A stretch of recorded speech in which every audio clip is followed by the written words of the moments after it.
Hello दोस्तों। आज की हमारी नई कहानी का नाम है शिकंजी। तो चलिए शुरू करते हैं आज की नई कहानी। एक प्रोफेसर क्लास ले रहे थे। क्लास के सभी छात्र बड़ी ही रुचि से उनके लेक्चर को सुन रहे थे। उनके पूछे गए सवालों के जवाब दे रहे थे। लेकिन उन छात्रों के बीच कक्षा में एक छात्र ऐसा भी था जो चुपचाप और गुमसुम बैठा हुआ था। प्रोफेसर ने पहले ही दिन उस छात्र को नोटिस कर लिया, लेकिन कुछ नहीं बोले।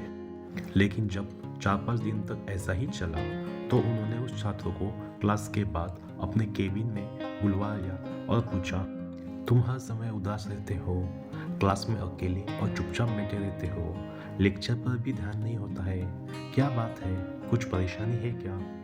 सर, वो छात्र कुछ हिचकिचाते हुए बोला, मेरे अतीत में कुछ ऐसा हुआ है जिसकी वजह से मैं परेशान रहता हूँ। समझ नहीं आता कि मैं क्या करूँ। प्रोफेसर भले व्यक्ति थे। उन्होंने उस छात्र को शाम को अपने घर पर बुलवाया। शाम को जब छात्र प्रोफेसर के घर पहुंचा तो प्रोफेसर ने उसे अंदर बुलवा कर बिठाया। फिर स्वयं किचन में चले गए और शिकंजी बनाने लगे। उन्होंने जानबूझकर शिकंजी में ज़्यादा नमक डाल दिया।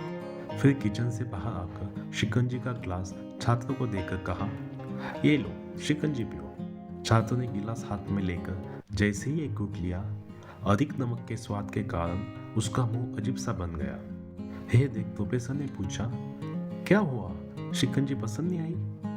नहीं सर, ऐसी बात नहीं है, बस शिकंजी में नमक थोड़ा ज़्यादा है, छात्र बोला। अरे, अब तो ये बेकार हो गया, लाओ गिलास मुझे दो, मैं इसे फेंक देता हूँ। प्रोफेसर ने छात्र से गिलास लेने के लिए अपना हाथ बढ़ाया, लेकिन उस छात्र ने मना करते हुए कहा, नहीं सर, बस नमक ही तो ज़्यादा है, थोड़ी चीनी और मिलाएंगे तो स्वाद ठीक हो जाएगा। ये बात सुनकर प्रोफेसर गंभीर हो गए और बोले, सही कहा तुमने, अब इसे समझ भी जाओ। ये शिकंजी तुम्हारी जिंदगी है, इसमें घुला अधिक नमक तुम्हारे अतीत के बुरे अनुभव हैं।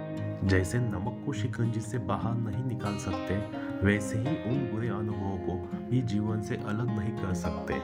वे बुरे अनुभव भी जीवन का हिस्सा ही है, लेकिन जिस तरह हम चीनी घोलकर शिकंजी का स्वाद बदल सकते हैं, वैसे ही बुरे अनुभवों को भूलने के लिए जीवन में मिठास तो घोलनी पड़ेगी ना। इसलिए मैं चाहता हूँ कि तुम अब अपने जीवन में मिठास घोलो। प्रोफेसर की बात छात्र समझ गया और उसने निश्चय किया कि अब वह बीती बातों से परेशान नहीं होगा। दोस्तों, इस कहानी से हमें यह सीख मिलती है कि जीवन में अक्सर हम अतीत की बुरी यादों और अनुभवों को याद कर कर दुखी होते रहते हैं। इस तरह हम अपने वर्तमान पर ध्यान नहीं दे पाते और कहीं ना कहीं अपना भविष्य बिगाड़ लेते हैं। जो हो चुका उसे सुधारा नहीं जा सकता, लेकिन कम से कम उसे भुलाया तो जा सकता है, और उन्हें भुलाने के लिए नई मीठी यादें हमें आज बनानी होगी। जीवन में मीठे और खुशनुमा लम्हों को लाइए, तभी तो जीवन में मिठास आएगी। दोस्तों, अगर आपको ये वीडियो पसंद आई होगी तो प्लीज़ लाइक कीजिए, हमारे YouTube channel Hindi story teller को सब्सक्राइब कीजिए और शेयर कीजिए।